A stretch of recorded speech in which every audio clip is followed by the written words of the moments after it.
Fort de leurs 3 succès sur les 5 derniers matchs, les Angevins se sont donné un peu d'air en remontant à la 13e place à 5 points de la zone rouge et avec 2 unités de plus que son adversaire du soir, Strasbourg. Les Alsaciens ont arraché le nul lors de la dernière journée à Metz, un point précieux peut-être, mais qui a étendu leur série de 6 matchs sans victoire, 3 nuls et 3 défaites. Martin Terrier est en pointe de l'équipe de Thierry Loret. Du côté de la formation de Stéphane Moulin, l'inévitable Karl Toko Ekambi est bien aligné. L'entame de match est plutôt angevine avec Jeff Rennes Adélaïde qui trouve dans la surface de réparation Thomas Mangani, le service idéal pour Karl Toko Ekambi.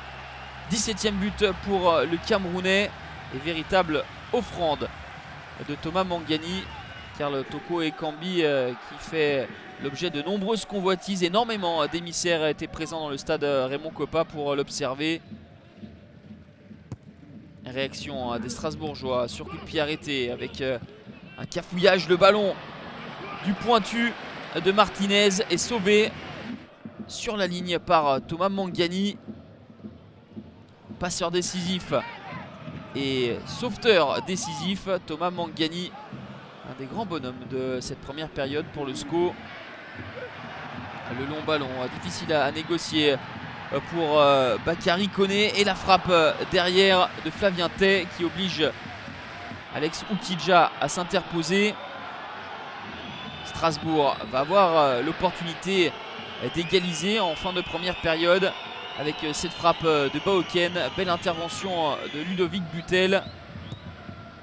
Mangani une nouvelle fois sur coup de pied arrêté, cette fois-ci c'est renvoyé par la défense strasbourgeoise. 1-0 à la mi-temps pour le SCO grâce à l'inévitable Karl Toko Ekambi. Désormais il s'agira de tenir pour les Angevins, eux qui ont laissé filer 16 points après avoir mené au score. Les hommes de Thierry Loret ont remporté simplement 2 de leurs 13 derniers matchs. Ils vont être entreprenants en début de deuxième mi-temps avec cette reprise puissante de Grimm. Touché juste ce qu'il faut par Butel.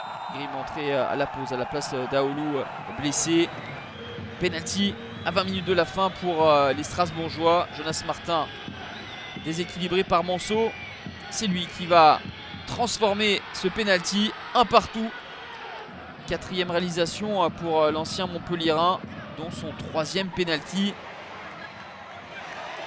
Angers va repartir de l'avant et marquer une nouvelle fois grâce à Karl Toko Ekambi qui va avoir son sourire de courte durée puisque ce but va être invalidé. Une position de hors-jeu initiale de Fulgini qui laisse passer le ballon mais qui fait action de jeu selon l'arbitre de la rencontre et qui invalide donc ce but pour les hommes de Stéphane Moulin.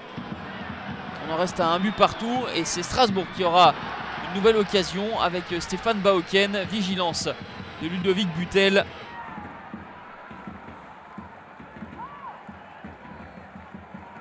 Un partout, score final. Angevin et Strasbourgeois se neutralisent. Un point de part et d'autre qui sera peut-être un bon point à prendre tout de même, dans le sens où les principaux concurrents au maintien, Toulouse, Troyes et Lille, ont perdu lors de cette 32e journée.